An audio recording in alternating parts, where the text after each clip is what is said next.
प्रकाश चौधरी जी का भी वही काम रहा है।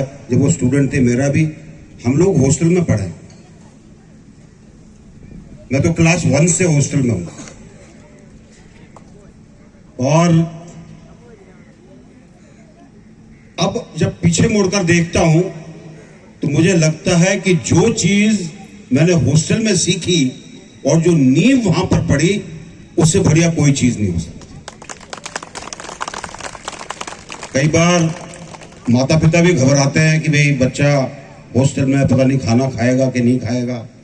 बच्चा भी थोड़ा सा, क्योंकि घर में अटैच होता है, और क्योंकि यहां पर तो बच्चा 6ठी कक्षा में आता है, तो वो एक ऐसे परिवेश से आता है जबकि उसकी डिपेंडेंस जो है वो घर के ऊपर ज्यादा होती है। क्लास 1 के अंदर तो 2 दिन में भूल जाते हैं। और बच्चा जल्दी एडजस्ट हो जाता है। 6ठी से बच्चे को एडजस्ट होने में थोड़ा सा टाइम लगता है।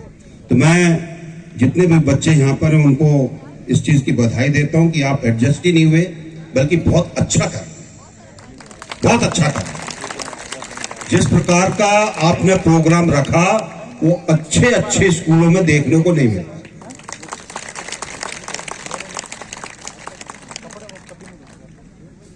In fact, it was a pleasure seeing what you presented today.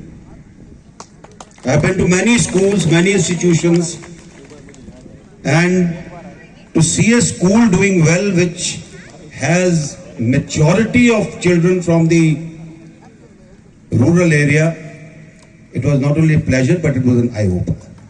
Congratulations to everybody, not only to the students but also to the staff for the effort that they must have taken. देखिए, school कई होते हैं और school का काम है आपकी नींव को तैयार करना। जो आप यहां से सीखते हो वही आपको आगे लेकर जाता है। जो आप स्वावलंबन, अनुशासन, आपके एक्स्ट्रा करिकुलर एक्टिविटीज, ये सब आपके पर्सनैलिटी को डेवलप करते हैं। और एक चीज याद रखिएगा, जब भी आप पढ़ने के बाद कहीं जॉब के लिए जाएंगे, वो ये नहीं देखते कि आपको 100% नंबर मिले, 90% नंबर मिले। वो ये देखते हैं कि आपकी पर्सनालिटी क्या है, आप चलते कैसे हैं, बात कैसे करते हैं, चीजों को टैकल कैसे करते हैं। वो आपकी प्रतिभा जो छिपी हुई है वो ऐसे स्कूलों के अंदर विकसित होती है।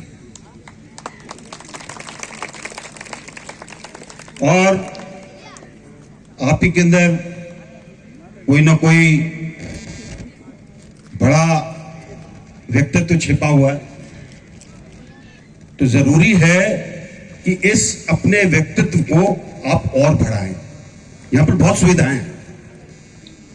आमतौर पर जब हॉस्टल में आते हैं तो हम सोचते हैं क्या ज्यादा काम करना, जितना काम है उतना ही करो।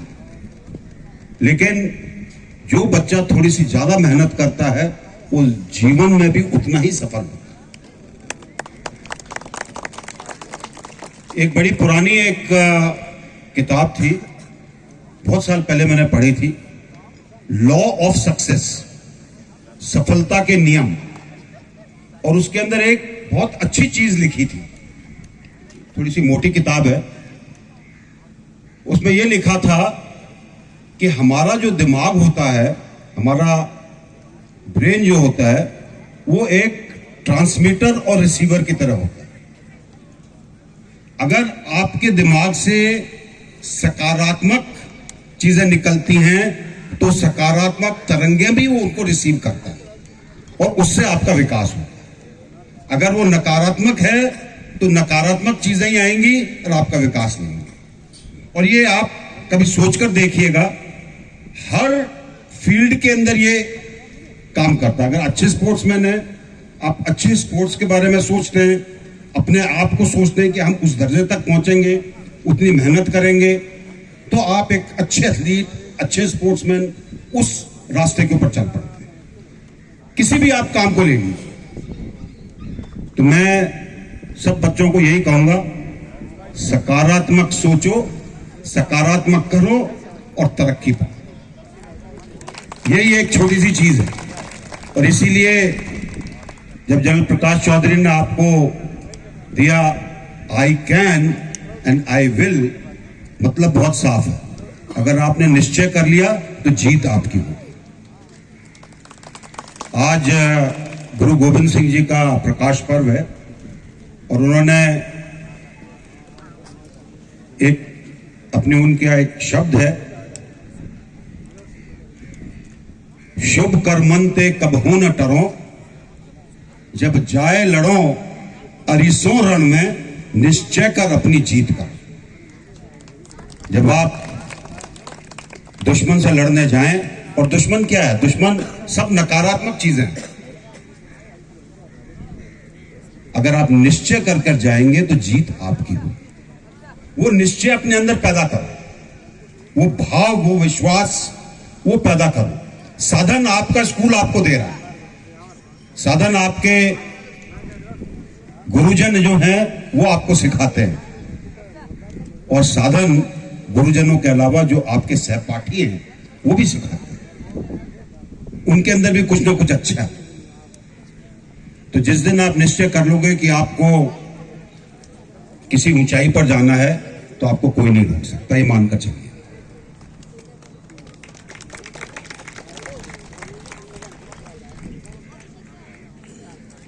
मैं जिस स्कूल में पढ़ा वो भी राजस्थान में, पिलानी के अंदर, और वो स्कूल 1942 में बना था। उस टाइम स्कूल के जो प्रधानाचार्य होते थे उनको प्रिंसिपल नहीं बोलते थे, उनको हेडमास्टर बोलते थे। प्रिंसिपल शब्द जो कॉलेज के अंदर लगाया जाता था, उस टाइम स्कूल के जो प्रधानाचार्य होते थे उनको हेडमास्टर बोलते थे। उनकी सारी शिक्षा विदेश में हुई। तो जब वो विदेश से आए तो उनके मन के अंदर एक चाह थी कि मैं एक ऐसा पब्लिक स्कूल स्थापित करूं जो भारतीय सभ्यता और संस्कृति पर आधारित है।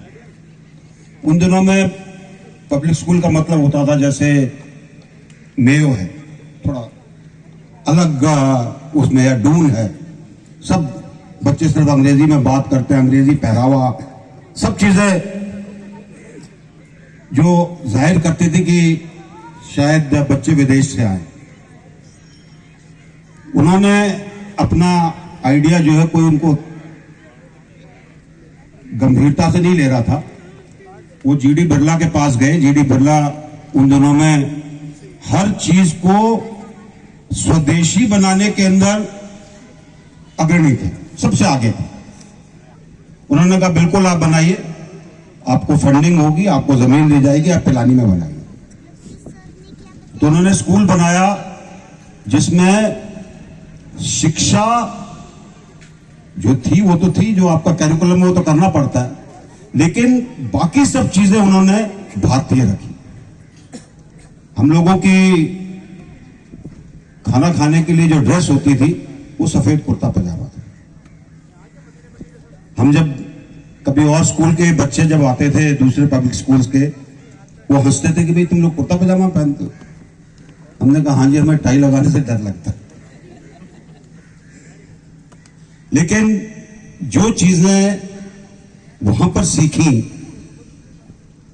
और जो चीजें हमारे दिमाग के अंदर वहां पर डाली गई, उसका बहुत फर्क पड़ा।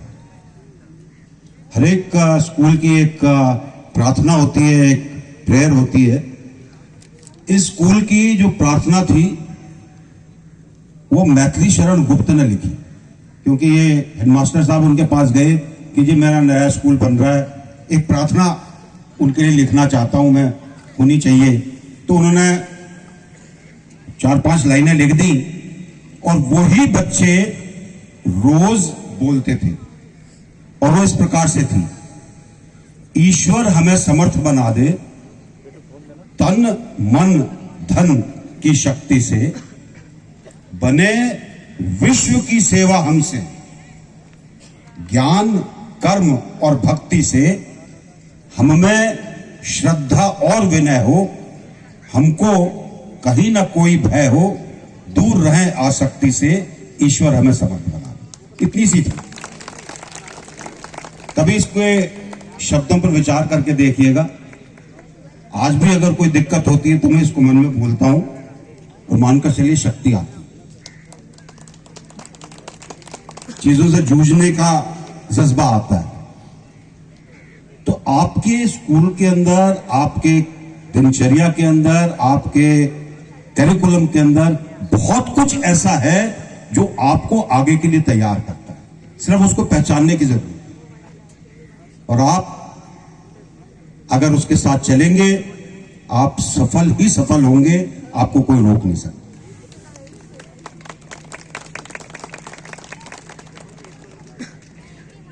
जहां तक हमारे विद्यार्थीगण हैं, स्टूडेंट्स हैं, मैं यही कहना चाहूंगा कि आपके पास एक बहुत बड़ी अपॉर्चुनिटी है कि आप स्कूल के अंदर आए। आपके पास अपॉर्चुनिटी है कि आप यहां पर क्या सीखते हैं और उसका कैसे प्रयोग करते हैं। जब ये एल्यूमनाई बैच अपने अपने बारे में बोल रहा था, सबके सब सफल हुए। यहां तक कि जो हमारी महिला स्टूडेंट हैं उसमें सबसे मुश्किल काम हाउसवाइफ का है, याद रखिए। उससे मुश्किल कोई नहीं है। बाकी तो अपने काम पर चल पड़ते हैं, उसका तो 24 घंटे प्लस काम होता है।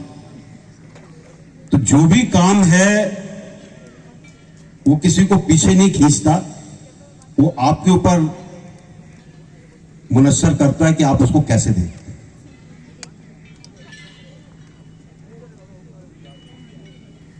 अगर आपने हरिवंश राय बच्चन का नाम सुना? अमिताभ का तो सुना होगा, हरिवंश राय बच्चन का नाम सुना? हाथ उठाओ, कितने बच्चों ने सुना? उनकी एक कविता है जिसमें वो कहते हैं, लहरों के थपेड़े से नौका पार नहीं होती और कोशिश करने वालों की। इसको जरूर याद रखिए। जिस दिन आपने कोशिश छोड़ी उस दिन हार जरूर हो। कोशिश करते रहोगे, कभी हार नहीं मिलेगी, विजय ही विजय मिलेगी। इसको मूल मंत्र बांधकर अपने पास रखना। और आखिर में मैं दिनकर साहब की 2 लाइन आपको कहना चाहूंगा, उनको भी अपने साथ बांध के रखो। है विघ्न नहीं कोई जग में जो रोक सके आदमी को मग में। थम ठोक ठेलता है जब नर, पर्वत के जाते पांव बिखर। मानव जब जोर लगाता है पत्थर पानी बन जाता है। ये ताकत आपके अंदर है। अपनी ताकत को पहचानो और पूरे मन से, पूरी सकारात्मकता के साथ जिस काम को चुना उसमें लग जाओ। सफलता ही सफलता मिलेगी। आपका भविष्य बहुत सुंदर है। बहुत बहुत धन्यवाद। जय हिंद।